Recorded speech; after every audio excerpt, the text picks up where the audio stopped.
jodin gidi ranet da wento gayen biya yen ne kweni war kwa kul dugu pya jodin gidi ranet da waral gayen biya yen ne kweni war kwa kul pali pya pin kuting kidun tin ko ra wento gayen haji pelwe popping, quitting kudun tin kora ural gay, haji pelwe. Nyali jadai, jani jagin kwa biwan, kulwene ya yogi piawa ya yoga jingo konyitin. Nyali jabilay, kwa botal win ngai togi, ayin biara na kulchen. Jadai, jani jagin kwa biwan, kulwene ya yogi piawa ya yoga jingo konyitin. Nyali jabilay, kwa botal win ngai togi, ayin biara na kulchen. Loirat, palarat ping, tongarada chamti, jadama, ipito. Loirat, palarat ping, tongarada chamti, jadama, ipito. Kutadana wan lentin, kaye bayo, akulwi anadud. Kutadana wan lentin, kaye bayo, akulwi anadud.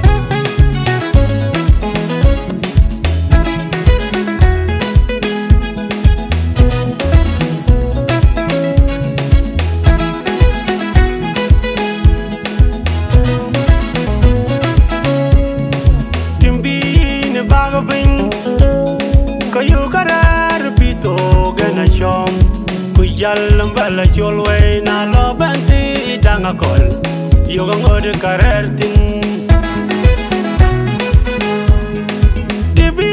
ni baga pin kayo karer pito kujal bala jolwe na lo banti danga kol yoga ngode karertin tildan wi jibiane abini ale jadialtin dan wi jifyani abin yali jadialtin yali tonken nangiyen kayimo ya kolgan uben ngalo monya yali tonken nangiyen kayimo ya kolgan uben ngalo monya palip yapin kuting kudun tin ko rawon tawgay yali yapi kointin angoda buka kuwar palip yopin kuting kudundin kora urel gayi nyali jabi kointin angoda buka kuwar piri veina me kaiwen koli magarai lo ya kolkan bi man gom na enyang kapadalok bani juk jol dugi ko kayikin quay chera de anwar piri pino me kai wen ole magrai lo ya kolken na yen yang kapadalok ban chen jol dungi ko kayikit quay chera de anwar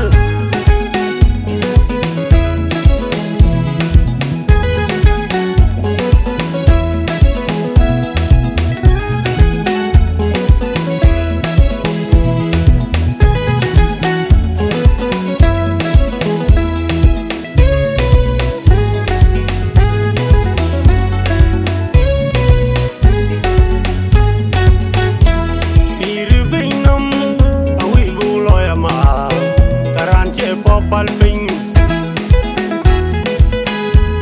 piri ping namwa we buloya ma karanje pyo palping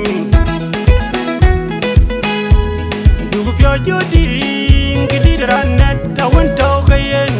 biya yen ne kweni war kwa kul dugu pyo jodin gidi ranet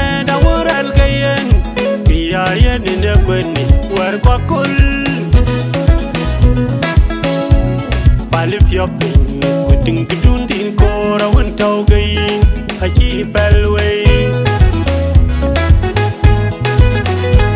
palip popin kuting kudun tin kora won rel gai haji belwe nyali jadai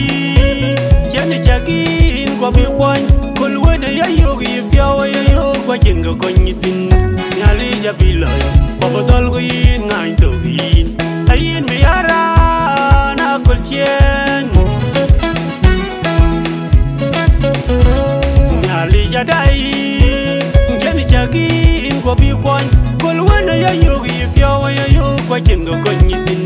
nyali jabilay kwa botol guin ngain togin ayin miyara na kul chien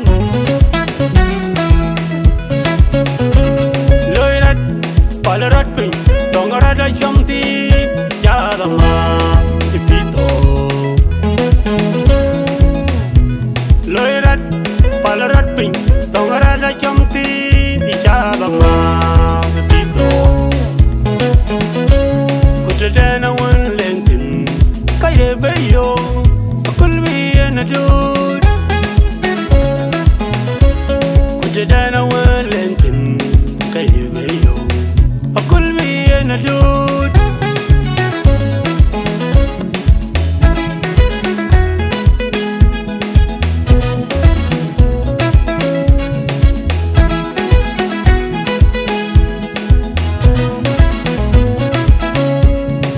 timbine bagavin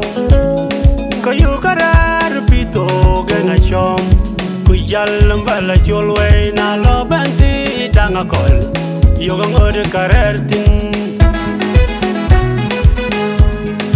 timbine bagavin kayo karar pito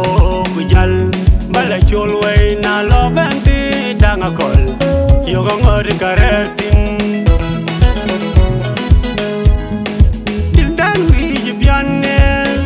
abin yale jadialtin kedan wi jifyanin abin yale jadialtin nyali donken nangijen kayimo ya kolgan uben ngalo monya nyali donken nangijen kayimo ya kolgan uben ngalo monya palip yopin kuting kudun tin kora won tau gai nyali japi kuantin angoda boka kuar palip yopin kuting kudun tin kora urel gai nyali japi kuantin angoda boka kuar tiri vina me kai wen kole magarai lo ya kolkan bi man gom na yan kapada lok bani chuk jol dugi ko kayki kwai chera de anwar tiri pino me kai wen ole magarai lo ya kolkan na yan